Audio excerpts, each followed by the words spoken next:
This video is on reading 24, which is entitled On the Limits of Trans Enough, Authenticating Trans Identity Narratives. And the author is Spencer Garrison.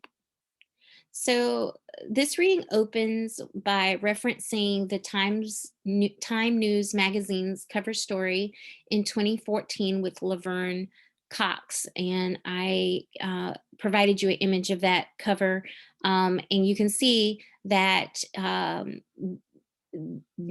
subtitle of that article, or the title of that article, the transgender tipping point. So why was that time being referred to as a tipping point? Well, at that time, with Laverne Cox being a trans actress on a popular television show, Orange is the New Black.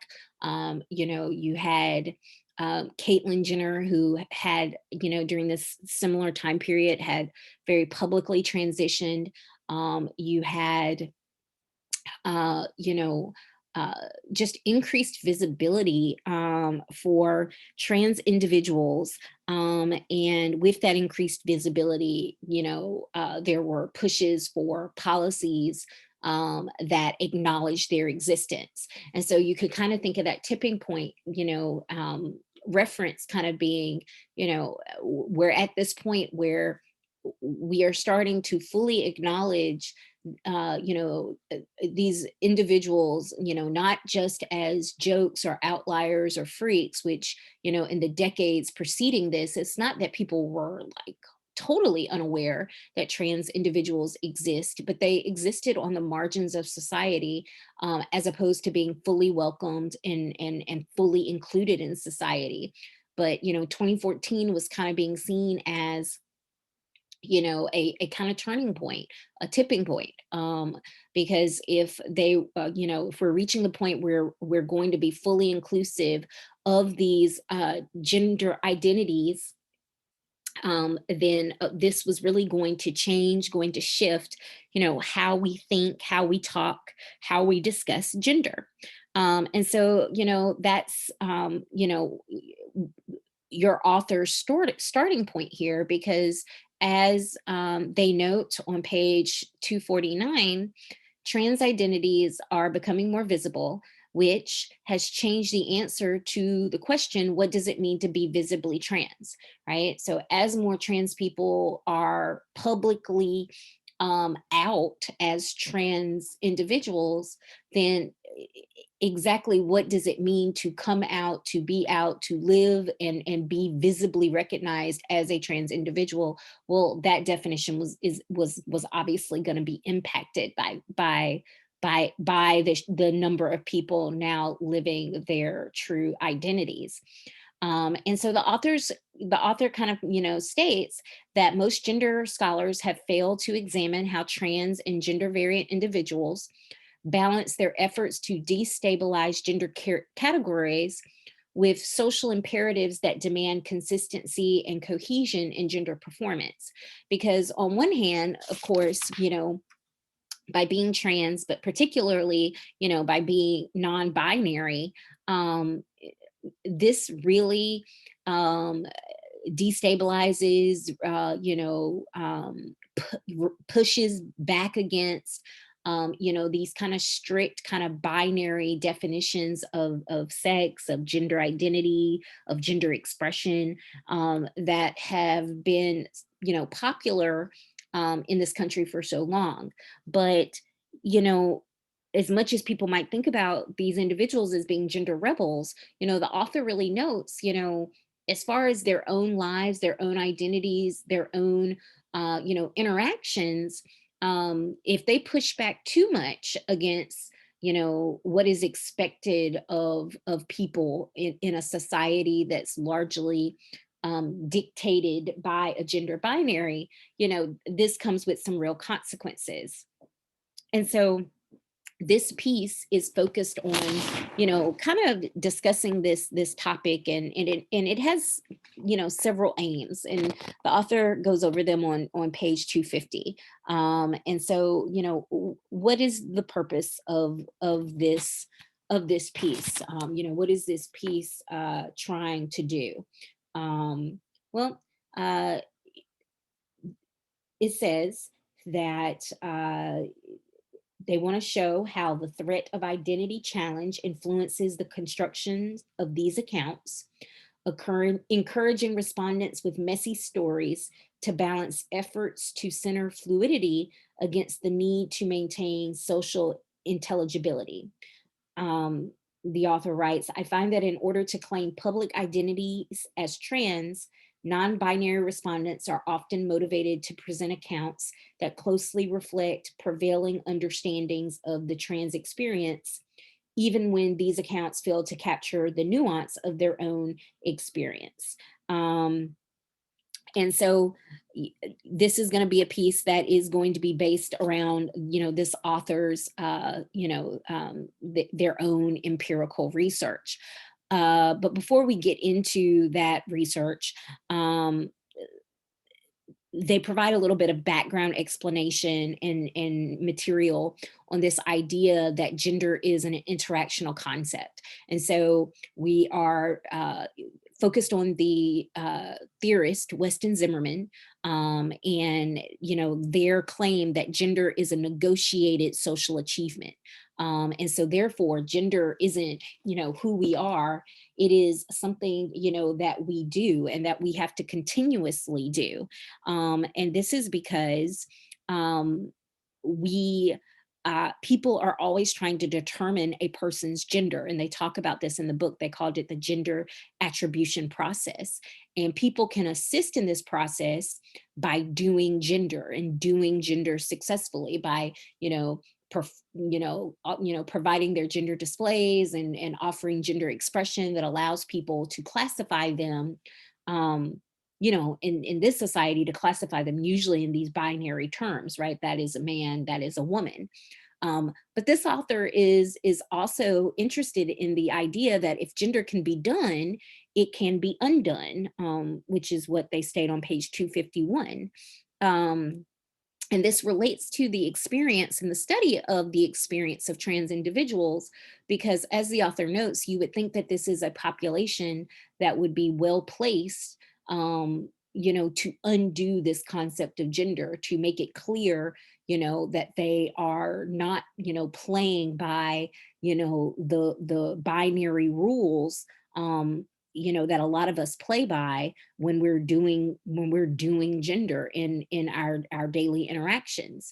But the author notes, before even getting into their actual study, that gender is hard to undo, even if you are a person who identifies as non-binary. And so that is because, as if you look at the bottom of page 251, it, they say, when we engage others, we enter into a shared understanding of the situation at hand, and we're expected to act in accordance with that understanding.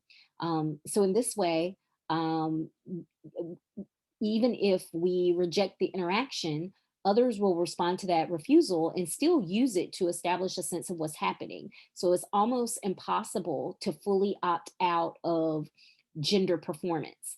And the author notes that if you explicitly attempt to present yourself as ambiguous, um, others may still kind of thwart you and assign you, whatever category seems the closest, right? So because this is an interactional process, it means that it's really hard for an individual to undo gender unilaterally, because the other person or people in the interaction are probably still going to be engaging in that gender attribution process. And so, before we even get into more information about the study that the author engaged in, let me go over a little bit of background material. So this concept, doing gender, it does come out of the theoretical work of Weston Zimmerman. And a good way to really just think about, doing gender is the ways in which we actively obey and break gender rules, in our encounters, in our interactions with people, in our everyday lives. And what do I mean by gender rules? Am I talking about laws or policies? Not necessarily. Most gender rules are just simple cultural agreements. And this means that these rules are socially constructed. And we know this because we can look at how gender rules vary. They vary culture to culture, meaning, what is considered feminine in America is different than what is considered feminine in Iran, which is different than what's considered feminine in Kenya. It can vary over time within a culture. What it means to be masculine in 2021 is different than what it meant to be masculine in 1961, which was different than what it meant to be masculine in 1831. And then it can vary within a culture at any one time. So cultures, of course, have subcultures. So what it means to be a woman in the South is perhaps different than what it would mean in the Midwest. What it means to be, a woman when you are a full-time, working mother is different than what it might mean when you are a woman who's never had children. There are subcultures that kind of have their own kind of intersectional gender rules. So all of this variation just emphasizes the fact, though, that gender is socially constructed, that these gender rules are not natural, they are not innate. And so the rules themselves, they can relate to either gender roles or gender displays, right? It can relate to behavior. What are the behavioral expectations associated with our gender identity? That's a gender role rule. Or it can relate to how are we supposed to look or present ourselves as men or women in society. So that is a gender display rule. And we learn these rules largely through socialization, which is a lifelong process. Sometimes it's overtly, directly taught to us. You might remember being a little girl, and maybe someone would say something like, "Oh, little girls don't sit like that. You need to sit with your legs closed." Or sometimes it's not overtly taught to us, but we learn it through, role modeling, and what we see other people around us doing. Um, but the idea is that for a lot of us, we do learn these rules, and we quickly pick up on that doing gender is important to a lot of people in society because gender is a primary cognitive schema through which we classify and categorize people, and we use that information to help us. It helps us frame our interactions with them. How we treat someone in our society has often been somewhat influenced by, among other things, their gender identity.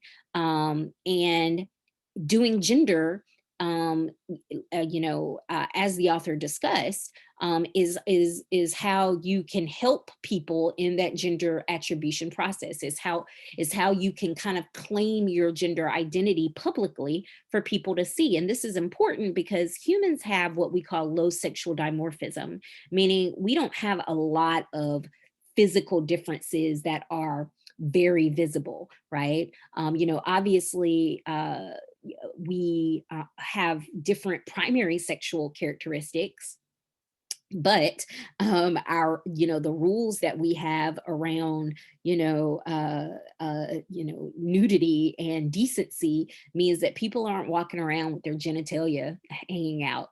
And then some of those primary sexual characteristics are internal genitalia, so it's not like you could see those anyway. Secondary sexual characteristics, that occur during and after puberty, the extent to which they can be used as a way of distinguishing male-bodied and female-bodied individuals, um, it's going to vary person to person. um, you know, yes, some men are much muscular than women, but A lot of men are not. And yes, men in general tend to be hairier post puberty. But once again, this can vary, man to man, or, male body to male body. And certainly, women are oftentimes hairier than they let on, right? They actually engage in grooming practices to make themselves seem less hairy. And and that is a gender display rule that we almost have in society, right? The expectation, that women groom themselves and rid themselves of body hair, as a way of making it clear that they are women. And of course, the other issue with us having low sexual dimorphism is not just that our male body and female bodies, when fully clothed, are not necessarily easily distinguishable from one another, but then just consider sex and gender are not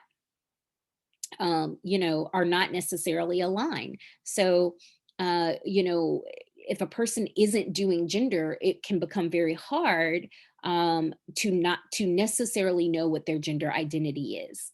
And in a society where gender identity is still considered important, um, you know, uh, this idea that we engage in behavior at the risk of gender assessment, it just means that people are constantly in interaction, somewhat looking at what we do and making an evaluation about, whether or not we are behaving in ways that are clearly masculine or feminine, whether we are behaving in ways that are fitting for us being a man or a woman. And so, in regards to these rules, we have three choices. You can follow the rules, you can break the rules and face the consequences, or you can find a way to try to figure out how to persuade others to let us break the rules, some of the time or temporarily, without it necessarily, the consequence being, us being deemed as not properly, displaying our gender identity, or, not properly doing gender. The number one gender rule, that seems to transcend all identities and is true across cultures and subcultures, and at least throughout recent history, is you have to do gender. In the author of this reading kind of indicates that, because if you don't follow this rule, you become culturally unintelligible. And I don't know if any of you ever watched the show Saturday Night Live, but maybe about 20 years ago, 15 years ago, there was a Saturday Night Live character called Pat. And that really was the whole kind of crux of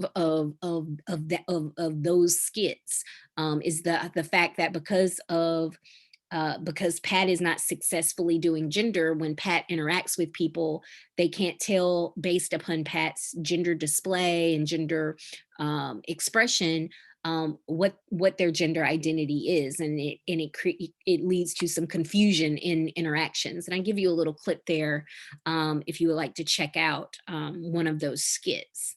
That particular one is when Pat is going to the gym. But returning now to our actual reading, um, you know, uh, the author speaks to this same idea on page 252, when they say, when we can't classify someone, it can be destabilizing. People don't know how to respond. And so what the author claims is that, on one hand, we do have a responsibility as social actors, right? We're supposed to help people have successful interactions with us in our in social spaces and the social structure. And part of having successful interactions is kind of knowing who we are. But then at the same time, we have an accountability to ourselves to produce an authentic performance, right? When we talk about interactions as performances, it's not about you being fake, it's about you performing for people your real identity. But this raises the question of, what if your real identity exists outside of the gender binary and isn't what people expect? And so the author does note that the consequences of unsuccessfully doing gender in such a way that you can't achieve that balance is, it can lead you to doubting one's own authenticity. It can have some negative consequences for social status, for self-confidence, and trust in one's relationships with others. So it is really important that a balance between you know, engaging in performances that people can recognize and find credible. It's important that that be balanced with, you being your authentic self in those interactions as well. And so this brings up this concept of being trans enough, and how this relates, how that dilemma is especially true and is a unique source of anxiety for people who are trans. Because as the author notes on page 252, consistency of presentation, while it's important for all individuals in reference to their social identity, it's especially can be a source of anxiety for people who are transgender, because claiming a new public gender identity involves active negotiation, seeking validation from others to affirm that one's identity is authentic and real. And then at the same time, it's not just about a claiming affiliation with your preferred gender category, but you have to disclaim affiliation with the sex category that you were assigned at birth. So, so this process becomes even more difficult for trans individuals. And you have accountability to people in interactions, but the other thing that's unique for trans individuals is also you have accountability to people in larger institutions. And they specifically talk about like medical and legal establishments, how you present yourself, and your gender identity when you are going to the doctor, when you're getting, official documentation like, your driver's license, and applying for a marriage license. All of these are unique situations that trans individuals face where they have to make some real decisions about how do they present themselves so that it's authentic to them and their trans identity, but at the same time, ultimately contributes to a successful interaction with other individuals and within institutions. And so people who are non-binary also face their own unique problems. And I think one thing that's interesting that's discussed in this article is that some of those problems um, have increased because of the increased social recognition of binary transgender identities. So, now that more people are recognizing that sex and gender are not synonymous, in some ways it actually increases pressure on people who would prefer to just claim their identity as being non-binary. In some ways, it increases the pressure on them that they instead adopt some type of binary identity. Um, but certainly for both non-binary as well as trans individuals, um, being able to claim visibility is important for shaping self understanding. So it is important that they be able to claim their authentic identities and have people recognize them and be visible to people, as those identities, just in regards to just self-confidence, self-understanding, being able to really develop a true sense of self. Before we get into the methodological kind of components of the article and the findings, I just really want to kind of direct your attention to what the author says about, queer spaces and if they're more affirming. A lot of spaces in society are heteronormative, and they reflect the gender binary. They reflect the assumption that most people are heterosexual, in terms of how we structure things and what we expect of people. Queer spaces, your author notes, they kind of have their own values and rules and expectations. And, the fact that they do is captured by the concepts of queer normativity and trans normativity. And so, in some ways, this article is about not just how trans individuals and non binary individuals, how they think about their own identity and how they interact with people outside of their community, so that they are recognized in trans. It's also, to a certain extent, about the fact that they have internalized some of the messages and narratives in from queer spaces about, what is normative for a person who considers themselves to be queer, what is normative for a person who considers themselves to be trans. And so this methodology, it's based upon 17 in-depth interviews with trans-identified respondents. They range in age from 19 years old to 38 years old. They were largely recruited through social networking sites.